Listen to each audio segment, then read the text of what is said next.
Welcome back again in biology 360 and this is Nidhi Sharma. और आज हम अपना एक न्यू टॉपिक स्टार्ट करने जा रहे हैं, दैट इज पोस्ट फर्टिलाइजेशन। और ये लास्ट टॉपिक है आपका सेक्सुअल रिप्रोडक्शन फ्लावरिंग प्लांट का। इसे आज कंप्लीट कर देंगे और इसके बाद आपको मेरे टेलीग्राम चैनल पर नोट्स मिल जाएंगे। सो आप उसे जाके सबसे पहले ज्वाइन कर लो। मेरा इधर आपको स्क्रीन पर टेलीग्राम चैनल दिख रहा होगा, इसे जाके आप ज्वाइन कर लो।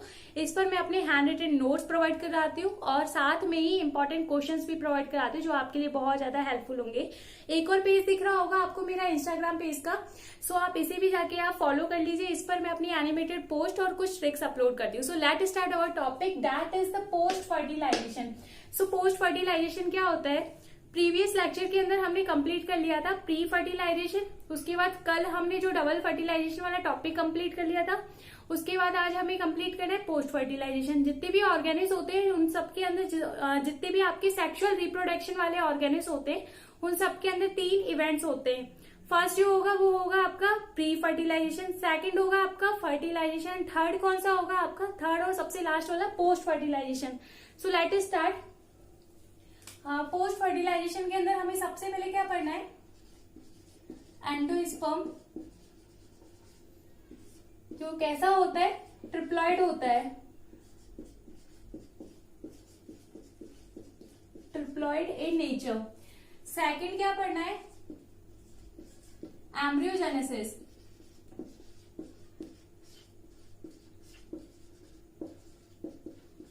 एम्ब्रियोजेनेसिस इसमें क्या होता है? Development of embryo from zygote. Third क्या पढ़ना है? ओव्यूल। जब आपका एम्ब्रियो बन जाता है उसके बाद ओव्यूल से क्या बनता है? सीड बनता है और ये फाइनल प्रोडक्ट होता है। फाइनल प्रोडक्ट होता है किसका? सेक्सुअल रिप्रोडक्शन का। Final product of sexual reproduction, sexual reproduction. Fourth और लास्ट क्या होता है? ओवरी। ओवरी से क्या बनता है? Fruit.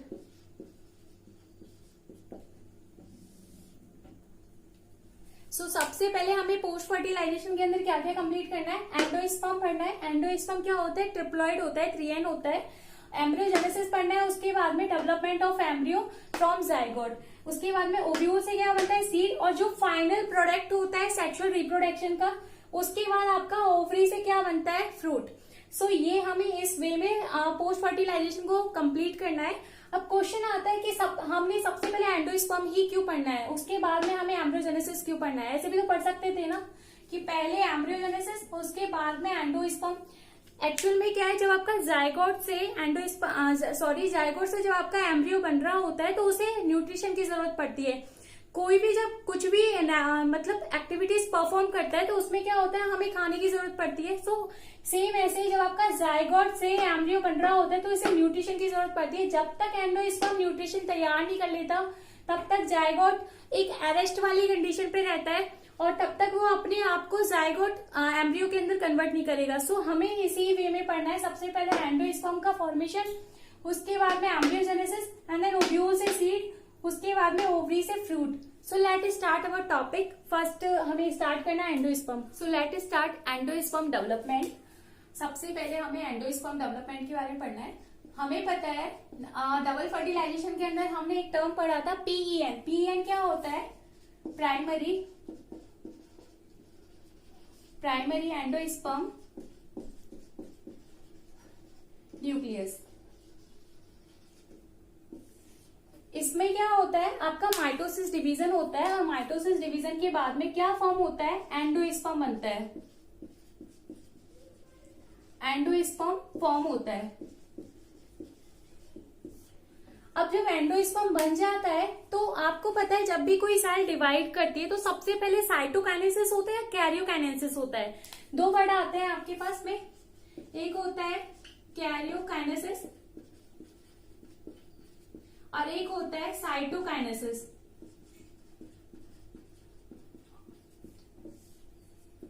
Karyokinesis and the cytokinesis. Cairo means क्या होता है? न्यूक्लियस होता है, मतलब यहाँ पर क्या होता है?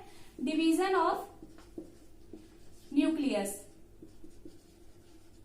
यहां क्या होता है, डिवीजन ऑफ साइटोप्लाज्म। साइटोप्लाज्म जब भी आपकी कोई भी सेल डिवाइड करती है तो क्या होता है, सबसे सपोज दैट ये कोई सेल है और ये उसका न्यूक्लियस है। न्यूक्लियस क्या होता है, कंट्रोल ऑफ सेल का होता है। ये हम सब कुछ सेल वाले चैप्टर में पढ़ेंगे, लेकिन अभी मैं आपको एक ओवरव्यू दे रही हूँ कैरियोकाइनेसिस साइटोकाइनेसिस का। तो सबसे पहले क्या होगा, न्यूक्लियस अपने आप को डिवाइड करेगा, उसके बाद में ये जो साइटोप्लाज्म है ये अपने आप को डिवाइड करके फिर ये 2 सेल्स के अंदर कन्वर्ट हो जाएगा। सो ये है कैरियोकाइनेसिस एंड साइटोकाइनेसिस। जब भी कोई सेल डिवाइड करती है तो सबसे पहले वहां कैरियोकाइनेसिस होता है, उसके बाद में साइटोकाइनेसिस। अभी आप सिर्फ इतना याद रखो। तो now we start types of endosperm. अभी हमने क्या देखा था कि पीईएन प्राइमरी एंडोस्पर्म न्यूक्लियस से आपका एंडोस्पर्म कैसे फॉर्म होता है। So now we start types of endosperm. I hope visible होगा सबको। इसके अंदर क्या पढ़ना है हमें, 3 टाइप्स पढ़ना है। एक पढ़ना है हमें न्यूक्लियर एंडोस्पर्म, एक पढ़ना है हमें सेलुलर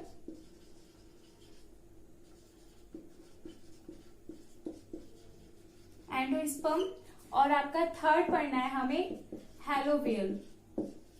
ये एनसीईआरटी के अंदर नहीं है बट इंपॉर्टेंट है इसलिए बता रहे हैं। न्यूक्लियर एंडोस्पर्म और सेलुलर अभी जस्ट हमने देख लिए थे कि क्या होते हैं। अब हमें क्या देखना है, हैलोवियल। लेकिन सबसे पहले एक बार हम फिर भी न्यूक्लियर एंडोस्पर्म देख लेते हैं। जब आपका एंडोस्पर्म के अंदर क्या होता है, सिर्फ और सिर्फ कैरियोकाइनेसिस होता है। कैरियोकाइनेसिस, यहां आपको क्या देखने को मिलते हैं, मल्टीपल न्यूक्लियस देखने को मिलते हैं। सिर्फ और सिर्फ क्या होंगे यहाँ पे इस वाले एंडोस्पर्म के अंदर, ओनली और ओनली न्यूक्लियस प्रेजेंट होते हैं। जबकि यहाँ पर आपकी सेल वॉल फॉर्म होने लग जाती है। यहाँ पे कोई सेल वॉल फॉर्म नहीं होती, cell wall not form.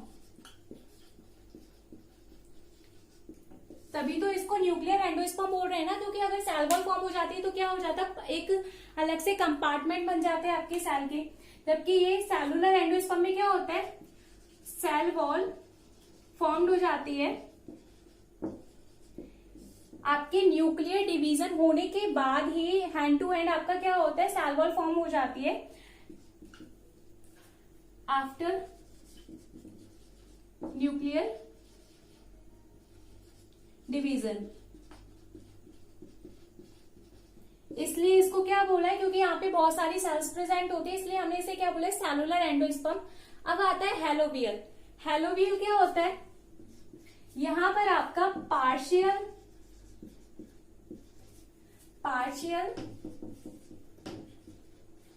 Nuclear division होता है एंड पार्शियल सेलुलर होता है। क्या मतलब है इसका, कि आपका जैसे सपोज दैट आपका कोई भी ये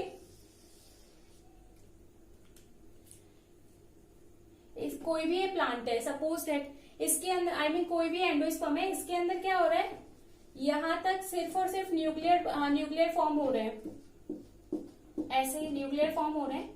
लेकिन ये जो पार्शियल पार्ट जो रह गया है, इसके अंदर क्या हो रहा है कि आपका ये न्यूक्लियस है और इसके अंदर ये सेल बन गई, ये न्यूक्लियस है और ये सेल बन गई। सेम ऐसे ये पूरा कवर हो जाता है सेल से। और ये किससे कवर्ड होता है, सिर्फ और सिर्फ न्यूक्लियस से। यहाँ सिर्फ और सिर्फ क्या होता है, न्यूक्लियर डिवीजन होता है, जबकि यहाँ पर न्यूक्लियस के साथ साथ यहाँ सेल भी फॉर्म हो जाते हैं, इसलिए हम इसे क्या बोलते हैं, हैलोवियर। मतलब पार्शियल तो इसके अंदर क्या है, पार्शियल है इसके अंदर न्यूक्लियर डिवीजन, और पार्शियल क्या है इसके अंदर, सेलुलर डिवीजन, इसलिए हमने इसे क्या बोला है, हैलोवियर। और इसका एग्जाम्पल क्या है,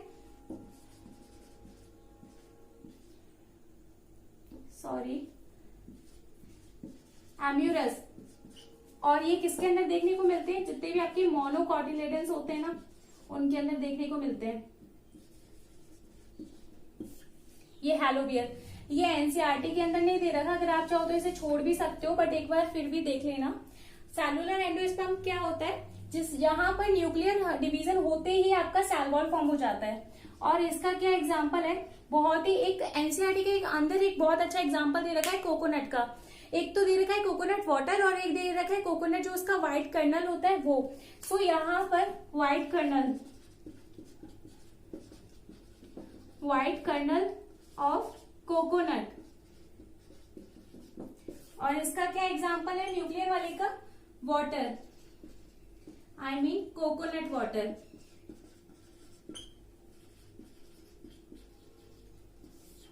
किसका, न्यूक्लियर एंडोस्पर्म का। न्यूक्लियर एंडोस्पर्म के अंदर एक तो आता है कोकोनट वाटर और सेलुलर के अंदर क्या आता है आपका व्हाइट कर्नल ऑफ कोकोनट। ये एनसीईआरटी के अंदर दे रखे। जब आपका जो कोकोनट होता है उसके अंदर जो भी वाटर होता है वो किसका बना हुआ होता है, न्यूक्लियर एंडोस्पर्म का। जबकि जो व्हाइट कर्नल होता है वो किसका बना होता है, इसका आई मीन सेलुलर एंडोस्पर्म का। इसके अंदर एक और एग्जाम्पल देख सकते हो आप, पिट्यूनिया और एक है धतूरा।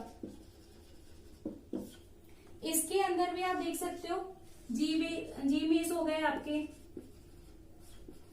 एक आपका कोकोनट हो गया, कोकोनट वाटर जो हमने ले लिया, एक आपका कॉटन हो गया।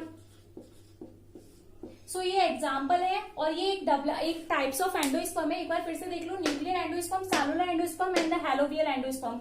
न्यूक्लियर एंडोस्पर्म के अंदर क्या होता है, सिर्फ और सिर्फ आपका न्यूक्लियर डिवीजन देखने को मिलता है। जबकि सेलुलर के अंदर आपका जैसे आपकी न्यूक्लियर डिवीजन हो जाता है उसके इमीडिएटली सेल वॉल फॉर्म होने लग जाती है, उसे हम क्या बोलते हैं, सेलुलर एंडोस्पर्म। और ये व्हाइट कर्नल ऑफ कोकोनट का इसके अंदर एग्जाम्पल है। और हैलोवियल के अंदर क्या होता है, पार्शियल तो आपका न्यूक्लियर डिवीजन होगा और पार्शियल क्या होता है आपका सेल्स का डिवीजन होता है, इसलिए हमने इसे हैलोवियल बोला है। सो ये है आपका टाइप्स ऑफ एंडोस्पर्म। सो अभी तक हमने क्या देख लिया कि सबसे पहले आपका एंडोस्पर्म फॉर्म होता है और तब तक क्या होता है, जायगोट आपका अरेस्ट वाली कंडीशन पे रहता है। उसकी जैसे आपका एंडोस्पर्म फॉर्म हो जाता है पीईएन से मल्टीपल डिवीजन होने के बाद में, आई मीन माइटोसिस डिवीजन होने के बाद में, और उसके हमने टाइप्स ऑफ एंडोस्पर्म भी देख लिए थे। तो उसके बाद में क्या होता है, जायगोट का फॉर्मेशन होता है और वो हम देखेंगे अपनी पोस्ट फर्टिलाइजेशन की सेकंड लेक्चर के अंदर। उसके लिए अलग से वीडियो बनाएंगे। और इसमें एक बार एक चीज और देख लो, एंडोस्पर्म क्या होता है, ये बहुत ज्यादा इंपॉर्टेंट है कि 3N होता है, इसे मत भूलना। ट्रिप्लॉइड नेचर का होता है but only and only angiosperm के अंदर। अब क्वेश्चन आता है, जिम्नोस्पर्म का एंडोस्पर्म कैसा होता है, ट्रिप्लॉइड होता है, हैप्लॉइड होता है या फिर आई मीन डिप्लॉइड होता है। सो जिम्नोस्पर्म के अंदर जो आपका ये एंडोस्पर्म होता है, जिम्नोस्पर्म, उसके अंदर कैसा एंडोस्पर्म होता है, डिप्लॉइड होता है। डिप्लॉइड मतलब 2N वाली कंडीशन होती है इसकी, जिम्नोस्पर्म के अंदर एंडोस्पर्म की। ऐसा क्यों, जो आपका एंजियोस्पर्म था, एक बार देख लो यहाँ पर, एंजियोस्पर्म, इस एंजियोस्पर्म के अंदर क्या हुआ था, यहां पर आपके 2 पोलर न्यूक्लियाई थे, पोलर न्यूक्लियाई, और वो किसके साथ फ्यूज हो गया था, 1 मेल गैमेट के साथ फ्यूज हुआ था। 1 मेल गैमेट के फ्यूज होने पर क्या फॉर्म किया था उसने, एंडोस्पर्म बनाया था। एंडोस्पर्म किससे, पीईएन से। बट यहाँ क्या होता है, जो आपके पोलर न्यूक्लियाई होते हैं, पोलर न्यूक्लियाई किसके अंदर होते हैं, फीमेल एम्ब्रियो सैक के अंदर होते हैं, एम्ब्रियो सैक के अंदर होते हैं।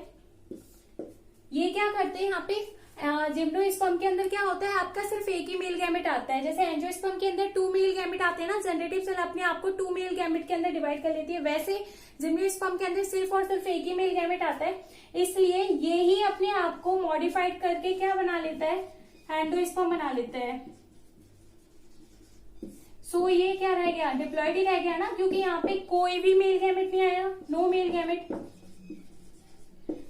गैमेट फ्यूज्ड, इसलिए ये कैसा रह गया, डिप्लॉइड रह गया। जबकि ये कैसा रह गया, 2 तो ये हो गए पोलर न्यूक्लियाई और 1 ये हो गया, इसलिए ये कैसा रह गया, ट्रिप्लॉइड हो गया। सो ये बहुत ही इंपॉर्टेंट क्वेश्चन है कि जिम्नोस्पर्म के अंदर आपको एंडोस्पर्म की जो प्लॉइडी लेवल है वो कैसा देखने को मिलता है, वो देखने को मिलता है आपको डिप्लॉइड। सो ये बहुत ज्यादा इंपॉर्टेंट है, जबकि एंजियोस्पर्म के अंदर आपको ट्रिप्लॉइड देखने को मिलता है नीट के पॉइंट ऑफ व्यू से, और नीट के क्वेश्चंस पेपर में भी आया हुआ है ये, इसलिए बता दिया। और हाँ, एंडोस्पर्म क्या फूड रिजर्व करके रखता है, फूड रिजर्व करके रखता है किसके लिए, डेवलपिंग एम्ब्रियो के लिए, डेवलपिंग एम्ब्रियो के लिए। इसलिए हमने ये एंडोस्पर्म को पढ़ा, क्यों, क्योंकि ये क्या करता है, फूड प्रोवाइड कराता है किसके लिए, डेवलपिंग एम्ब्रियो के लिए। इस लेक्चर में अभी हमने सिर्फ एंडोस्पर्म ही कंप्लीट करना है, पोस्ट फर्टिलाइजेशन का ये फर्स्ट लेक्चर है, और इसके अंदर सिर्फ हमने एंडोस्पर्म तक पूरा कंप्लीट कर लिया, जो भी एनसीईआरटी के अंदर था सारे पॉइंट्स कंप्लीट कर लिए। और अभी जो इसके बाद में हम पढ़ेंगे एम्ब्रियोजेनेसिस। एम्ब्रियोजेनेसिस के लिए मैं सेकंड लेक्चर सेकंड वीडियो बनाऊंगी, part 2 of post fertilization. I hope आपको वीडियो समझ में आई होगी। अगर आपको अच्छी लगी हो तो प्लीज लाइक करें, शेयर करें, कमेंट करके जरूर बताएं कि आपको वीडियो कैसी लगी। Thank you so much.